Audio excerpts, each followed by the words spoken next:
All right, hey, we're in Romans chapter 3. Again, I'm glad that you're with me today. Romans chapter 3, get your Bible out because, again, if you come to Abilene or if you join me for a Bible study, we study the Bible. So get your Bible out and open up to Romans chapter 3. And we're moving through this section. And this, again, as mentioned a moment ago in the prayer, this is one of the most significant and important chapters in all of the Bible.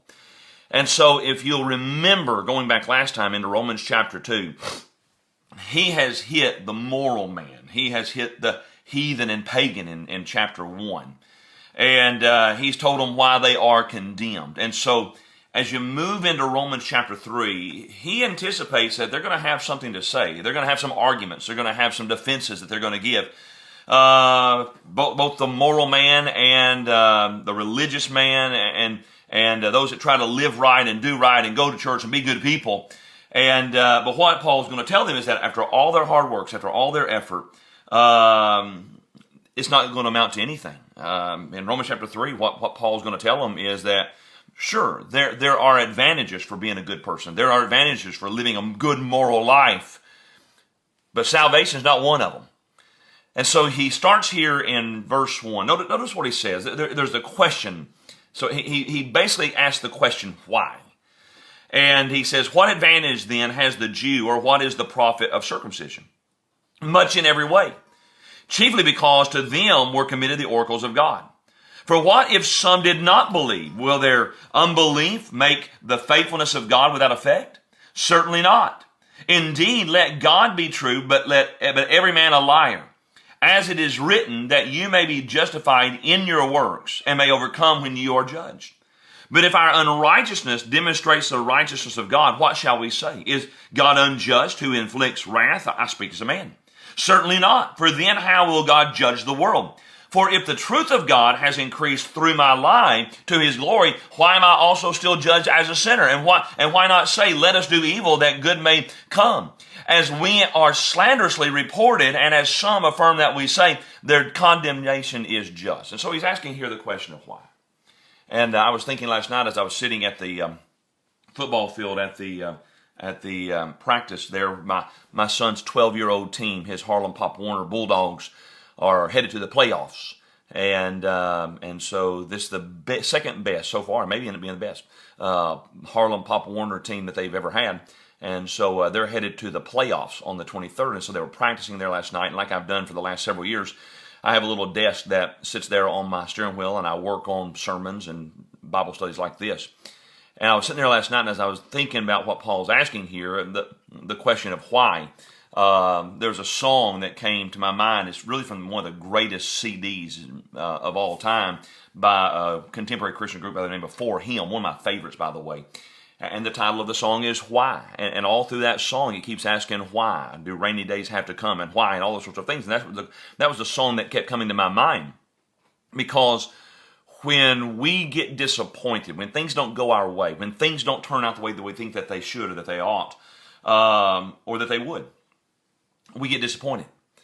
And when we get disappointed, the very first thing that happens is we ask that question. We ask it why. It's the first thing that we ask. It's the question that keeps lingering in the back of our mind. And so to those who read the letters of Paul to the church at Rome, especially if they've been those who've been trying to live good moral lives and trying to be good spiritual religious people, going to church and synagogue and all those sorts of things, then they must have asked the question after reading what Paul has already said, well then why have I done all this? Why have I tried this hard? Why have I gone through the extra effort? Why do I get up on the Sabbath morning and do all these extra things? And so there are a lot of people today probably asking themselves that very same question. And so what Paul does here is Paul asks a question and he answers it. And so in verses 1 through 2, he asked the question, he said, why should I be religious? Why should I even try? Why should I be religious? He says, what advantage then has the Jew, or what is the profit of circumcision? And here's the answer. Much in every way. And he goes on to explain, chiefly because to them were committed the oracles of God. Now think about that.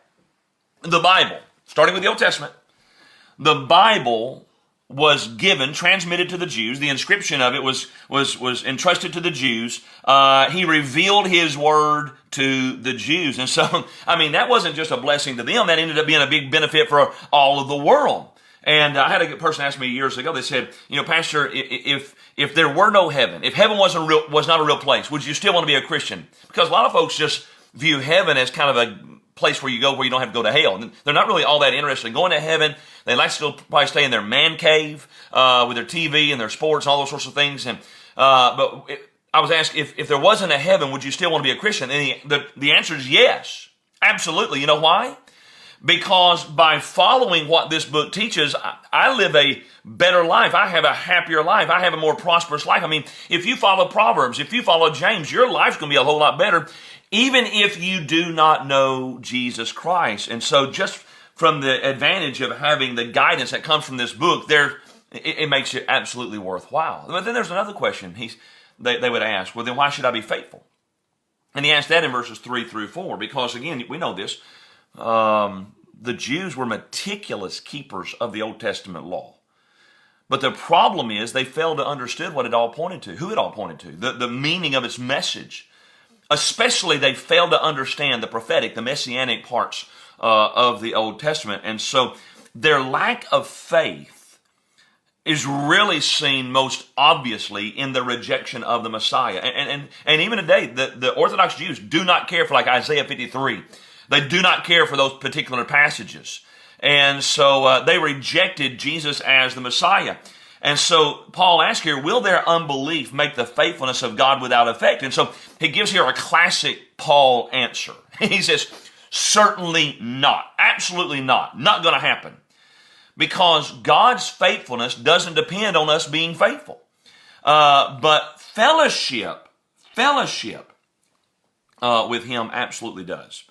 The prophet in the Old Testament, Amos, asked the question, can two walk together unless they're agreed? And so if we choose to go the wrong way, if we choose to veer off course, God still keeps going in the right way. And the farther we go off the wrong way and the farther he continues to go the right way, the farther we are away from each other. God's going to be faithful, but he's not going to, but we won't be walking with him.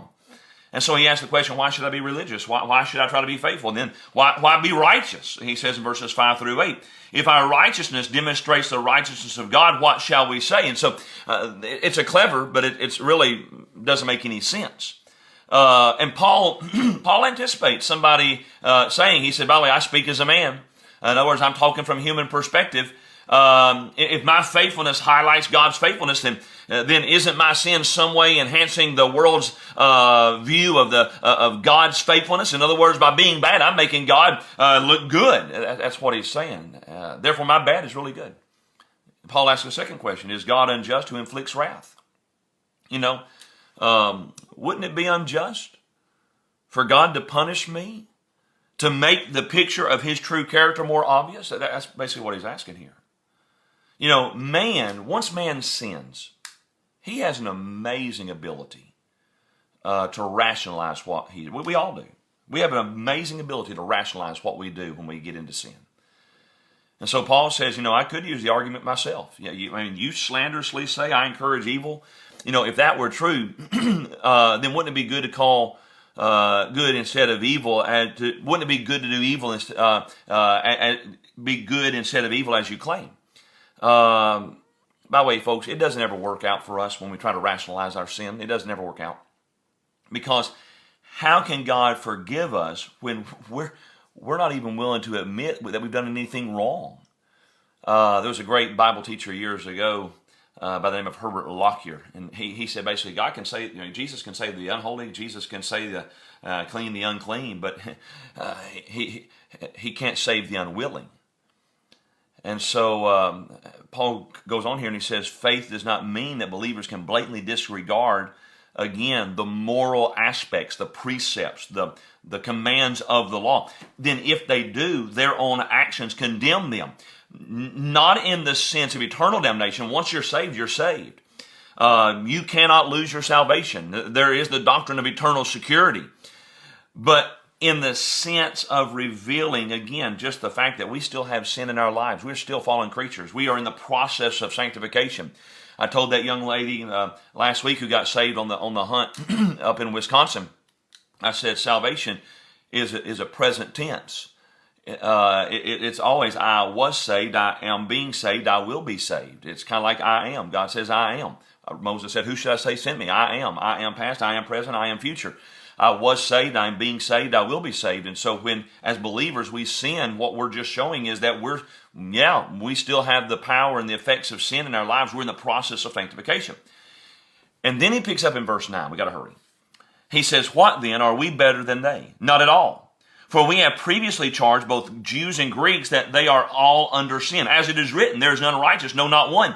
There is none who understands. There is none who seeks after God. They have all gone out of the way. They have together become unprofitable. There is none who does good, no, not one. Their throat is an open tomb. With their tongues they have practiced deceit. The poison of asps is under their lips, whose mouth is full of cursing and bitterness. Their feet are swift to shed blood. Destruction and misery are in their ways. And the way of peace they have not known. There's no fear of God before their eyes. Now we know that whatever the law says, it says to those who are under the law, that every mouth may be stopped, and all the world may become guilty before God. Therefore, by the deeds of the law, no flesh will be justified in his sight, for by the law is the knowledge of sin. So again, we want to talk about this before. The law is a school teacher. It shows us we can't live up to it. And so the law points out our sin. I saw this meme a couple of weeks ago, and I've loved it ever since. I wrote it down last night.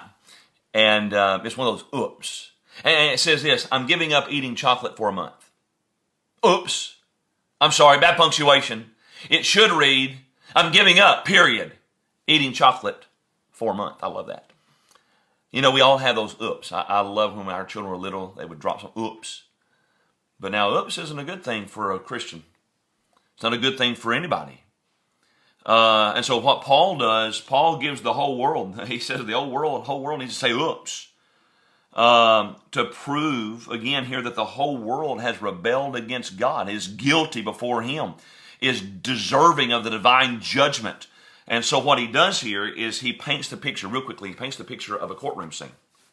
Paul loves this. And in which all of mankind is on trial.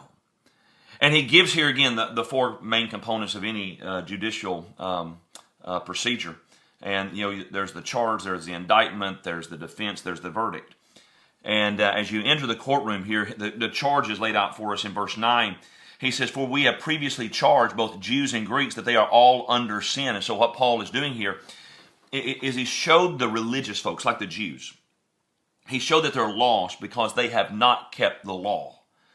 And religion, it doesn't matter, your relatives, the rules that you keep, all the rituals that you follow, they can't save you from the condemnation that comes from your disobedience. As a matter of fact, he goes on to show that the heathen, he's already shown that heathen are lost because they suppress God's truth, even though they had the witness of nature. They had the witness of the conscience. He's shown us that the moral man is lost as well, because even though everything on the outside looks different, on the inside, he's no different than the pagan, the heathen. They're guilty of the same sins. That's Romans chapter 2. And so you have the charge here. Then there's the indictment in verses 10 through 18. Webster, he defines indictment as a formal written accusation charging one or more persons with the commission of a crime. And if you follow legal stuff, and of course I was studying to be a lawyer before God called me into the ministry. My baby brother is an attorney. As you study down through here, there are 14 different counts that Paul lays at the feet of all mankind, but you can basically summarize them into just about 3 or 4. He says, first of all, there's none that's righteous, none. Verses 9 through 10. He says, there is none righteous, no, not one. What does it mean to be righteous? It means to have a right relationship with God. And that right relationship is demonstrated by how we live. And so we see it all over the society today. The violence, the broken homes, the abuse, all those sorts of things. Laws are not going to stop any of that. We've always said you can't legislate morality. There's none who are righteous. But then he also says there are none who understand. Verses 11 and 12. It gets worse with every charge. Not only is nobody righteous, but there's none who understand. That's what he actually says. There's none who understands. You know, if people really understood how serious the consequences of their sinful behavior really is, surely they would give it up. But instead, what Satan has done is he so much has them under his control that sin appears to be a good thing. It's pleasurable. It's fun.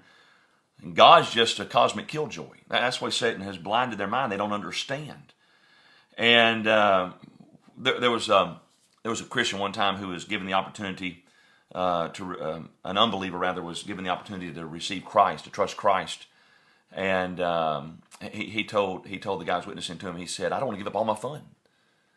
Well, give up what fun? He didn't understand that his lifestyle was hurting him, hurting his family, hurting everybody else. And it actually cost him to be eternally separated from God. I don't want to give up my fun. That's what a lot of folks say when they're witness to. They don't say it out loud. They think it in their mind. I don't want to give up my fun. Quit having fun. No, there's none who understands. But then also there's none who seeks God, verses 11 and 12. Those who have not been convicted by the Holy Spirit, they don't have any desire for God. There's no conviction until God takes away the scales from your eyes. There's no interest in the things of God. He says in verse 12, they've all gone out of the way. There are really only two options in this life. Either you walk with God or you walk with the world. That's only the two options you have. You can't do both at the same time because, again, remember a moment ago, you go your way, God goes his way. You can't walk with God and the world at the same time. And then there's none who does good. There are none who do good. Look in verses 12 through 20 as we get ready to close. And people might say, well, wait a minute. Don't you see all the money that's given for humanitarian causes? Don't you see all the work that's done around the world to help people who are sick and without water and all these sorts of things? Don't you see all the work that is done? There are people that would read what Paul said here with that in mind and think, man, Paul, you've gone a step too far. But here's the thing. Being good isn't just the act, it's the motive behind the act. And Paul wouldn't deny that even pagans, heathens, can do good things. They can give to charity. They can do good charitable things. But they fall short of being good because verse 18 says there is no fear of God before their eyes. The things that they do, their good deeds, are not done out of a reverence or a respect or an awe for God. They're done for other reasons. There are a lot of people who give a whole lot of money, do a whole lot of charitable things in order so they can have memorials made in their image, so that they can have their names in the papers and all those sort of things, have the praise and the admiration of other folks. And acts, even good acts, that are done with wrong motives aren't good. And so you have the charge, and you have the indictment, and then you have the defense in verse 19, because in any trial, the accused has to have an opportunity to make a defense. But here in Romans chapter 3, the charge, the indictment, the proof is so overwhelming. Paul says that every mouth may be stopped. And that there was a famous atheist, and who was confronted one day. I mean, again, lived a wicked, wicked, wicked life. Had a mistress, had children with the mistress, ignored them, abandoned them, all these sorts of stuff, sent them off to the orphanage, wouldn't have anything to do with taking care of them and really being a man and stepping up. And he was confronted with his behavior and how he had acted, how he had lived. And he said, I'll stand before God flat-footed and defend what I've done. Well, got bad news for that guy. Nobody's going to have a defense before a holy, righteous God. And then there's the verdict as we end. Verses 19 through 20. So the charge has been made. All are under sin. The indictment has been read. No defense can be given. And so the only thing left is for there to be a verdict. And the verdict is guilty as charged. He sums it up this way, and all the world may become guilty before God. He adds, no flesh will be justified in his sight. Look here, guys. We are helplessly at the mercy of a holy, righteous God. And we are worthy of his wrath. We are worthy of his judgment. And so the only thing left, the only avenue, the only road, the only way that's open before us is to throw ourselves upon the mercy of the court. If you're here this morning and this is a picture of you, you try to live a good life, go to church, give some money, serve, pray before you go to bed at night, before your meals. Try to help little old ladies across the road, those sorts of things. but you've never trusted Jesus, you stand right here where Paul leaves us at Romans 3, verse 20. You are without excuse. No flesh, that's you, no flesh will be justified in his sight. And the only thing that you can do to avoid eternal separation from God, eternal damnation, eternal judgment, is to throw yourself on the mercy of heaven's high court.